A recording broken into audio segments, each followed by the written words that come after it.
Hey friends, I'm back home. What? Sorry I let y'all down with no lives and not much of nothing, but I did enjoy my family and bears. I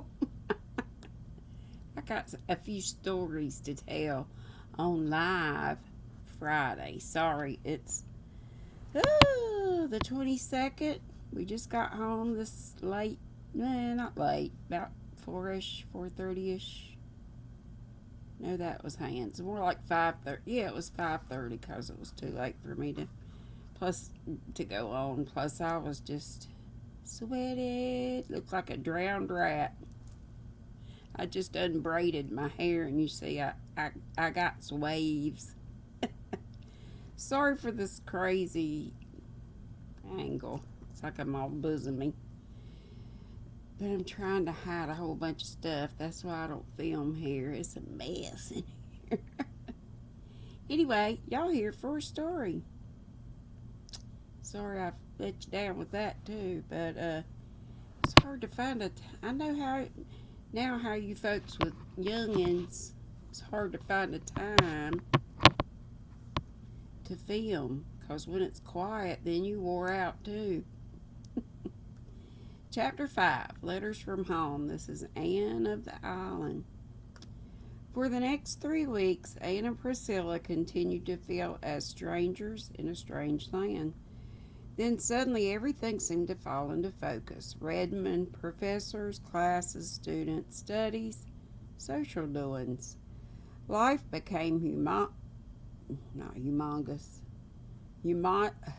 homogeneous again, instead of being made up of detached fragments. The freshmen, instead of being a collection of unrelated individuals, found themselves a class, with a class spirit, a class yell, class interest, class antipathies, and class ambitions. They won the day in the annual arts rush against the sophomores and thereby gained the respect of all the classes and an enormous confidence-giving opinion of themselves. For 3 years, the sophomores had won in the rush. That the victory of this year perched upon the freshmen's banner was attributed to the strategic generalship of Gilbert Blythe, who marshaled the campaign and originated certain new tactics, which demoralized the Sophs and swept the freshmen to triumph. As a reward of merit, he was elected president of the freshman class, a position of honor and responsibility from a fresh point of view at least, coveted by many. He was also invited to join the Lambs, Redmond D's for Lambatheta, a compliment rarely paid to a freshman. As a preparatory initiation ordeal, he had to parade the principal business streets of Kingsport for a whole day, wearing a sunbonnet and a voluminous kitchen apron of gaudily flowered calico. This he did cheerfully, doffing his sunbonnet with courtly grace when he met ladies of his acquaintance. Charlie Sloane, who had not been asked to join the Lambs, told Anne he did not see how Blythe could do it, and he, for his part, could never humiliate himself so. Fancy Charlie Sloane in a calico apron and a sunbonnet, giggled Priscilla. He'd look exactly like his old grandmother Sloane. Gilbert now looked as much like a man in them as in his own proper habiliments. The usual stuff. Anne and Priscilla found themselves in the thick of the social life of Redmond. That this came about so speedily was due in great measure to Philippa Gordon. Philippa was the daughter of a rich and well-known man and belonged to an old and exclusive blue-nosed family. This, combined with her beauty and charm, a charm acknowledged by all who met her, promptly opened the gates of all cliques, clubs, and classes. in Redmond to her, and where she went, Anne and Priscilla went too. Phil adored Anne and Priscilla, especially Anne. She was a loyal little soul, crystal free from any form of snobbishness. Love me, love my friends seemed to be her unconscious motto. Without effort, she took them with her into her ever widening circle of acquaintanceship, and the two Avonlea girls found their social pathway at Redmond made very easy and pleasant for them, to the envy and wonderment of the other freshettes who, lacking Philippa's sponsorship, were doomed to remain on the fringe of things during their first college year. To Anne and Priscilla, with their more serious views of life, Phil remained. Make sure I got. Phil remained the amusing, lovable baby she had seemed on their first meeting. Yet, as she said herself, she had heaps of brains. When or where she found time to study was a mystery, for she seemed always in demand for some kind of fun, and her home evenings were crowded with callers. She had all the beaux. Hang on. Lost it. All the beaux that heart could desire, for 9/10 of the freshmen and a big fraction of all the other classes were rivals for her smiles. She was naively delighted over this and gleefully recounted each new request to Anne and Priscilla, with comments that might have made the unlucky lovers' ears burn fiercely. Alec and Alonzo don't seem to have any serious rival yet, remarked Anne teasingly. Not one, agreed Philippa. I write them both every week and tell them all about my young men here. I'm sure it must amuse them, but of course the one I like best I can't get. Gilbert Blythe won't take any notice of me, except to look at me as if I were a nice little kitten he'd like to pat. Too well I know the reason. I owe you a grudge, Queen Anne. I really ought to hate you, and instead I love you madly, and I'm miserable if I don't see you every day. You're different from any other girl I've ever known before. When you look at me in a certain way, I feel what an insignificant, frivolous little beast I am, and I long to be better and wiser and stronger, and then I make good resolutions, but the first nice-looking manny who comes my way knocks them all out of my head. Isn't college life magnificent? It's so funny to think I hated it that first day. But if I hadn't, I might never really acquainted with you, Anne. Please tell me over again that you like me a little bit. I yearn to hear it. I like you a big bit. I think you're a dear, sweet, adorable, velvety, clawless little kitten, laughed Anne. But I don't see when you ever get time to learn your lessons. Phil must have found time, for she held her own in every class of her year. Even the grumpy old professor of mathematics, who detested co-eds and had bitterly opposed their admission to Redmond, couldn't floor her. She led the freshettes everywhere except in English, where Anne surely left her far behind. Anne herself found the studies of her freshman year very easy, thanks in great part to the steady work she and Gilbert had put in during those 2 past years in Avonlea. This left her more time for a social life, which she thoroughly enjoyed, but never for a moment did she forget Avonlea and the friends there. To her, the happiest moments in each week were those in which letters came from home. It was not until she'd got her first letters that she began to think she could ever like Kingsport or feel at home there. Before they came, Avonlea had seemed thousands of miles away. Those letters brought it near and linked the old life to the new so closely that they began to seem one and the same, instead of 2 hopelessly segregated existences. The first batch contained 6 letters from Jane Andrews, Ruby Gillis, Diana Barry, Marilla, Mrs. Lynde, and Davy. Jane's was a copperplate production with every T nicely crossed and every I precisely dotted, and not an interesting sentence in it. She never mentioned the school concerning which Anne was avid to hear. She never answered one of the questions Anne had asked her in her letter, but she told Anne how many yards of lace she had recently crocheted, and the kind of weather they were having in Avonlea, and how she intended to have her new dress made, and the way she felt when her head ached.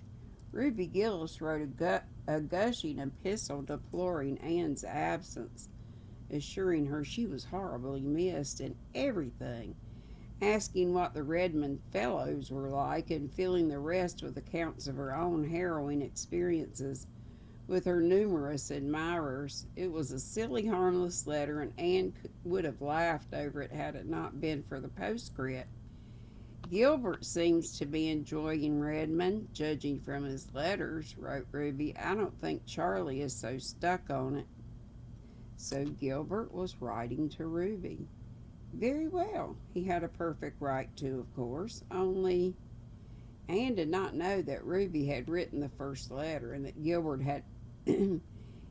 had answered it from mere courtesy. She tossed Ruby's letter aside contemptuously, but it took all Diana's breezy, newsy, delightful epistle to banish the sting of Ruby's postscript. Diana's letter contained a little too much Fred, but was otherwise crowded and crossed with items of interest, and Anne almost felt herself back in Avonlea while reading it. Marilla's was a rather prim and colorless epistle. I like that word, epistle. Severely innocent of gossip or emotion, yet somehow it conveyed to Anne a whiff of the wholesome, simple life at Green Gables, with its savor of ancient peace and the steadfast, abiding love that was there for her. Mrs. Lynde's letter was full of church news. Having broken up housekeeping, Mrs. Lynde had more time than ever to devote to church affairs. You know, her husband passed away. I guess that's what they're talking about. Oh, because she moved in with Marilla. Mrs. Lynde had more time than ever to devote to church affairs, and had flung herself into them heart and soul. She was at present much worked up over the poor supplies they were having in the vacant Avonlea pulpit. I don't believe any but fools enter the ministry nowadays, she wrote bitterly. Such candidates as they have sent us, and such stuff as they preach. Half of it ain't true, and what's worse, it ain't sound doctrine. The one we have now is the worst of the lot. He mostly takes a text and preaches about something else. And he says he doesn't believe all the heathen will be eternally lost. The idea. If they won't, all the money we've been given to foreign missions will be clean wasted. That's what. Last Sunday night, he announced that next Sunday he'd preach on the axe head that swam. I think he'd better confine himself to the Bible and leave sensational subjects alone. Things have come, things have come to a pretty pass if a minister can't find enough in Holy Writ to preach about. That's what. What church do you attend, Anne? I hope you go regularly. People are apt to get so careless about church going away from home, and I understand college students are great sinners in this respect. I'm told many of them actually study their lessons on Sunday. I hope you'll never sink that low. And remember how you were brought up, and be very careful what friends you make. You never know what sort of creatures are in them colleges. Outwardly, they may be whittled sepulchres. I'm sure I murdered that. And inwardly as ravening wolves. That's what. You'd better not have anything to say to any young man who isn't from the island. I forgot to tell you what happened the day the minister called here. It was the funniest thing I ever saw. I said to Marilla, if Ann had been here, wouldn't she have had a laugh? Even Marilla laughed. You know he's a very short, fat little man with bow legs. Well, that old pig and Mr. Harrison's, the big tall one, had wandered over here that day again and broke into the yard, and it got into the back porch, unbeknownst to us. And it was there when the minister appeared in the doorway. It made one wild bolt to get out, but there was nowhere to bolt to except between them bow legs. So there it went. And being as it was so big and the minister so little, it took him clean off his feet and carried him away. His hat went one way and his cane another. Just as Marilla and I got to the door, I'll never forget the look. That poor pig was near scared to death. I'll never be able to read that account in the Bible of the swine that rushed madly down the steep place into the sea without seeing Mr. Harrison's pig careening down the hill with that old minister. I can just see that. I guess the pig thought he had the old boy on his back instead of inside him. I was thankful the twins weren't about. It wouldn't have been the right thing for them to have seen a minister in such an undignified predicament.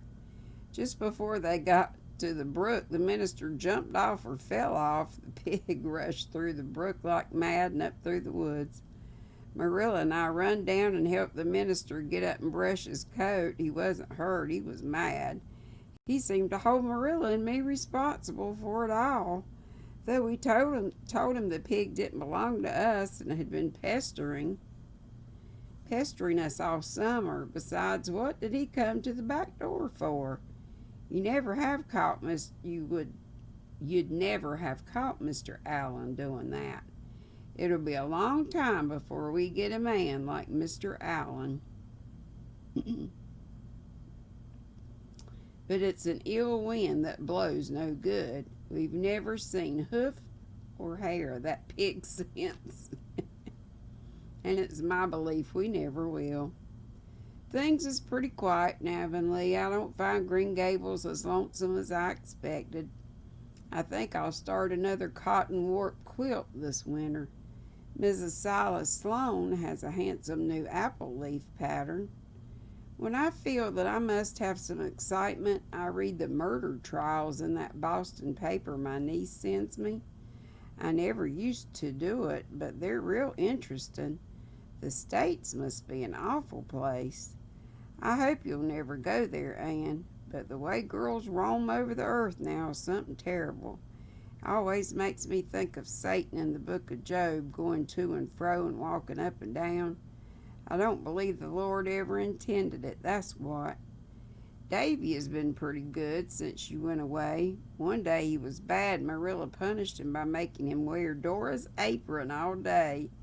And then he went and cut all Dora's aprons.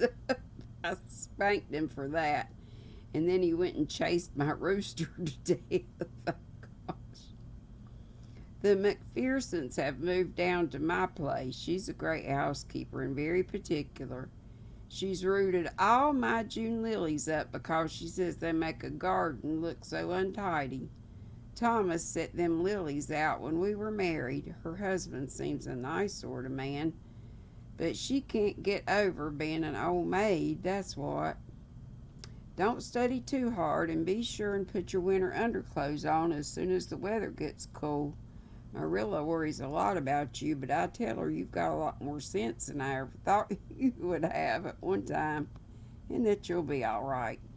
Davy's letter plunged into a grievance at the start. Dear Anne, please write and tell Marilla not to tie me to the rail of the bridge when I go fishing. The boys make fun of me when she does.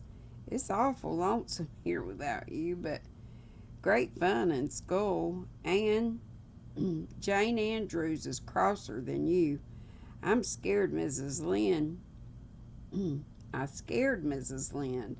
with a jack-o'-lantern last night. She was awful mad, and she was mad 'cause I chased her old rooster around the yard till he fell down dead. I didn't mean to make him fall down dead. What made him die, Ann? I want to know.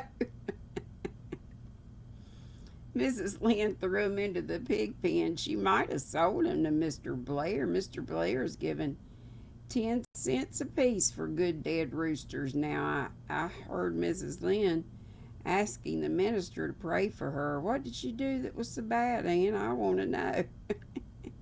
I've got a kite with a magnificent tail, Ann. Milty Bolter told me a great story in school yesterday, and it's true. Old Joe Mosey and Leon were playing cards one night last week in the woods. The cards were on a stump, and a big man, bigger than the trees, come along and grabbed them cards in the stump and disappeared with a noise like thunder. I bet they were scared. Milty said the man was the old Harry. Was he, Ann? I want to know. Mr. Kimball over at Spencerville is very sick and will have to go to the hospital. Please excuse me while I ask Marilla if that's spelled right. Marilla says it's the asylum he has to go to, not the other place. Asylum. He thinks he has a snake inside of him. What's it like to have a snake inside of you, Ann? I want to know.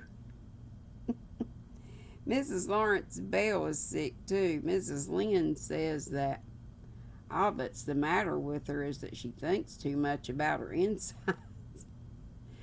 I wonder, said Ann as she folded up her letters, what Mrs. Lynn would think of Philippa. That's it. That was entertaining. I'm sorry. I got a little tickled. I'm so tired. So doggone tired. Chapter 6, which we'll read tomorrow, is called In the Park. Wait, I better not power this off. Okay, chapter 5. Chapter 5, I just read chapter 5. I can remember that. I'm that tired, y'all, but y'all know I'm squirrely anyway. I got lots to show ya. I got some stuff in the mail. Some stuff I ordered. Some subscription stuff. Here's my... These are the weirdest I have never had. And I've had a lot of knitting needles that have this little nub-like thing on the end. Kind of cool. It's not sharp and it's not, it's just it's like safety knitting needles or something. I don't know how I like them. But they're like triangular. They're Prims. P-R-Y-M. Oh no. And they're made in Germany.